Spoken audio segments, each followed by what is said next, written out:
One day, when Ellie was 4 years old, she said to me, "Ima, let's play sermon.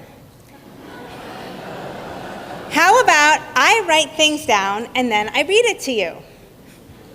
So here we are, 9 years later, and at Ellie's request, I've written some things down and I'm going to share them with you.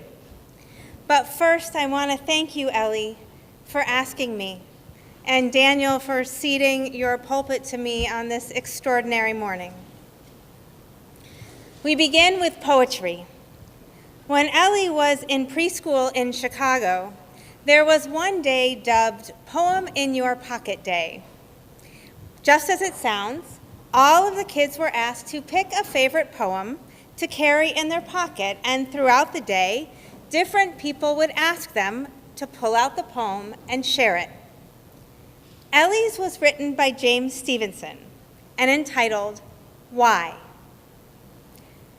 Why is it, while other people are thinking about all kinds of important things, I am thinking about what it would be like to jump barefoot into an open box of jelly donuts? For quite some time that year, I debated whether or not to actually buy a box of jelly donuts for her to jump in, or whether the sticky mess of actually doing it would be fun or ruin the mystique of it all. At that time, I decided to keep the imagery in the realm of the imaginary, but I still think about it from time to time, and who knows, it could still happen. I love the choice Ellie's 4-year-old self made. I love the poem. I love its playfulness, its carefree nature, its simplicity. I love the question, and I love what lies at the heart of the question. Rabbi Abraham Joshua Heschel taught this: our goal should be to live life in radical amazement, to get up in the morning and look at the world in a way that takes nothing for granted. Everything is phenomenal. Everything is incredible. Never treat light casually.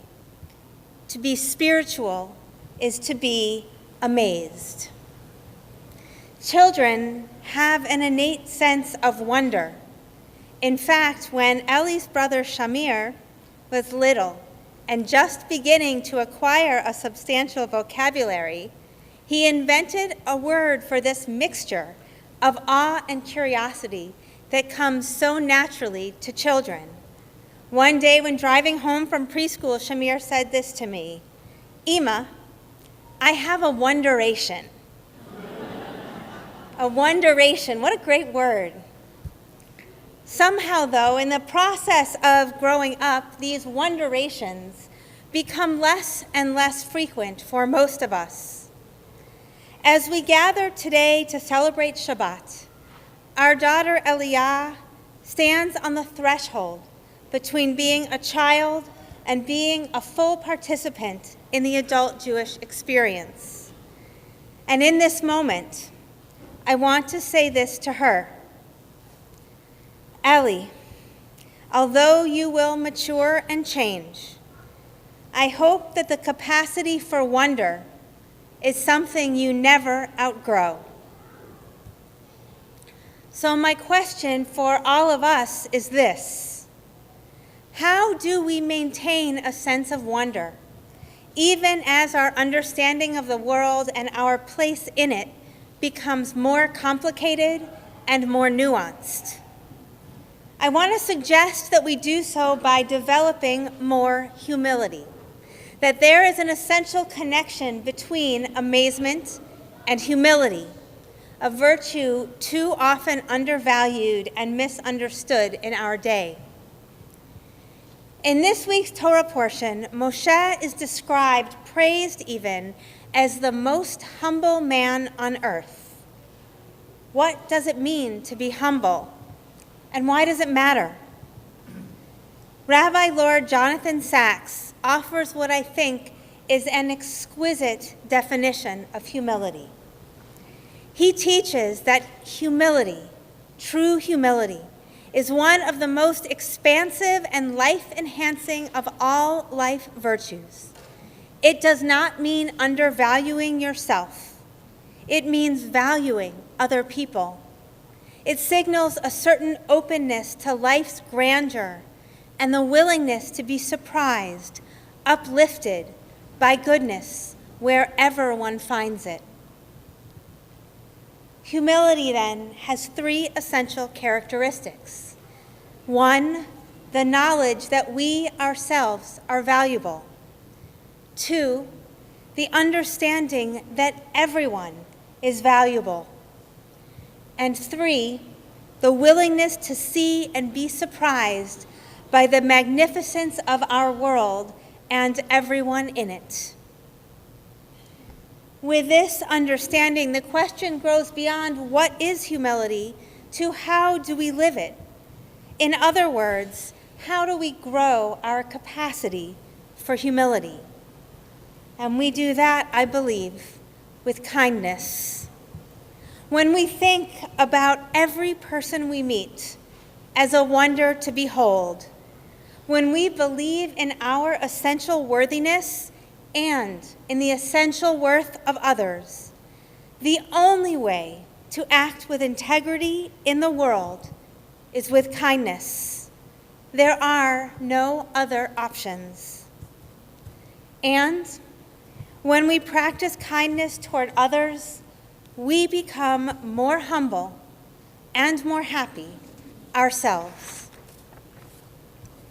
Rabbi Nachman of Wrocław tells us to seek the good in everyone, reveal it, bring it forth. Humility means knowing that we matter and that other people matter. It means making the effort to access and draw out the good in every person.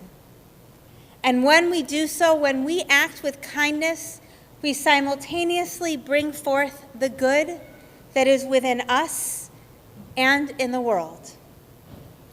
So simple, so true, and yet so hard. We get caught up in our worlds, in our own worlds, our to-do lists, our obligations, our anxieties, that it can be so hard to really see the people we encounter every day. We blind ourselves to opportunities, both big and small, to act with kindness. A few years ago, wanting to try to exercise my own kindness muscle, I tried an experiment. I instituted for myself a generosity practice. Every day, I set out to perform one act of generosity, of unexpected kindness for another person. On the very first day I was in the grocery store, I saw a mother there with her 2 young children, and she was being awesome. She was looking at the food labels with her kids, involving them in the decisions about what to eat and what to buy, and they were having such a good time doing it. The normal narrative in my head would have gone something like this. She is such a good mom. I really don't like going to the grocery store with my kids because I have to say no all the time. Why can't I be more like her?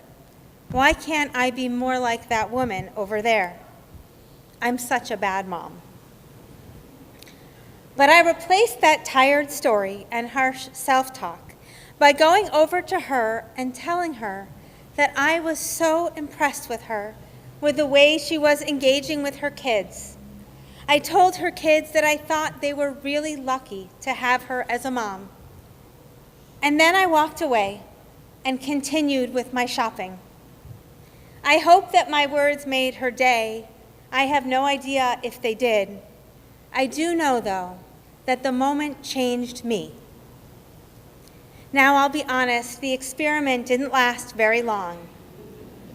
I am too often overwhelmed by the magnitude of needs of those closest to me, and I'm an introvert, I'm shy.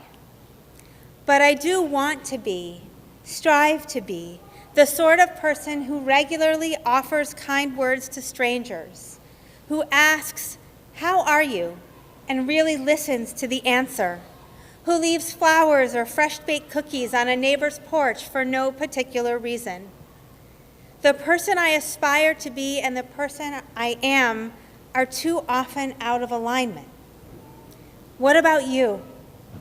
Think about just one time that you missed an opportunity to extend kindness to someone else. The challenge for all of us is, as Ellie so beautifully articulated, to keep trying, to persevere, to see and be the light in the world. A story. It's June, graduation season. And 5 years ago, the American author George Saunders delivered the commencement address at Syracuse University. He began by asking himself, "What do I regret?" and then listed a number of life experiences that he would have every reason to regret, but doesn't. There is, though, one thing that he said he does regret, and this is how he explains it. In 7th grade, this new kid joined our class. Ellen was small, shy. She wore these blue cat's eye glasses that at the time only old ladies wore. When nervous, which was pretty much always, she had a habit of taking a strand of hair into her mouth and chewing on it. So she came to our school and our neighborhood and was mostly ignored, occasionally teased, "Your hair tastes good?" that sort of thing. I could see this hurt her. I still remember the way she looked after such an insult, eyes cast down, a little gut kicked, as if, having just been reminded of her place in things, she was trying as much as possible to disappear. And then they moved. That was it. No tragedy, no big final hazing. One day she was there. Next day she wasn't. End of story. Now why, he asked, why do I regret that? Why 42 years later am I still thinking about it? Relative to most of the other kids, I was actually pretty nice to her. I never said an unkind word to her. In fact, I sometimes even mildly defended her. But still, it bothers me. So here's something I know to be true, he concludes. Although it's a little corny and I don't quite know what to do with it, what I regret most in my life are failures of kindness. But why? Why does he regret his failures of kindness? Why do I regret my own or you yours? Perhaps it is because we know that we missed opportunities to bring the best of ourselves into the world. Perhaps it is because we know that we didn't value other people as much as we should have. Perhaps it is because we become so accustomed to the people around us that we forget to be amazed by them. And perhaps it is because we have certain expectations of others, so we stop trying. Rabbi Avraham Yitzchak Kook, the first chief rabbi of pre-state Israel, puts words to our sacred task. From the well of kindness, your love for humanity must burst forth. We live in a world where being mean, saying nasty things to or other people, has become normal. A world where we too often fail to see the essential humanity of others, where people we see every day become invisible to us. In the face of the great struggles of our day, it can sometimes feel that there is little we can do to make it better. but that simply isn't true. Being humble does not mean being small. It means being kind. We can all do that. And it means seeing the world through wonder-colored glasses. Why is it, the poet James Stevenson asks, that while other people are thinking about all kinds of important things, I am thinking about what it would be like to jump barefoot into an open box of jelly donuts? Why is it, I ask, that in all of our planning for this weekend, Daniel and I didn't think to buy a big box of jelly donuts for all of us to jump into barefoot with delight at Kiddush lunch? Warren might not be too happy with us. Heschel's radical amazement is about cultivating a wonder orientation. It means openness to being surprised by what is good and what is possible in the world, from the minuscule to the majestic. When we choose to approach life this way, when we allow childlike awe to overpower meanness and cynicism, we find ourselves better able to access our humility and the kindness it takes, as Rabbi Sachs says, to really value other people. Jumping into a box of jelly donuts could be fun. Leaving a box on a neighbor's stoop, even better. And finally, as Heschel says, remember that there is meaning beyond absurdity. Know that every deed counts, that every word is power. Above all, remember that you must build your life as if it were a work of art. Shabbat Shalom.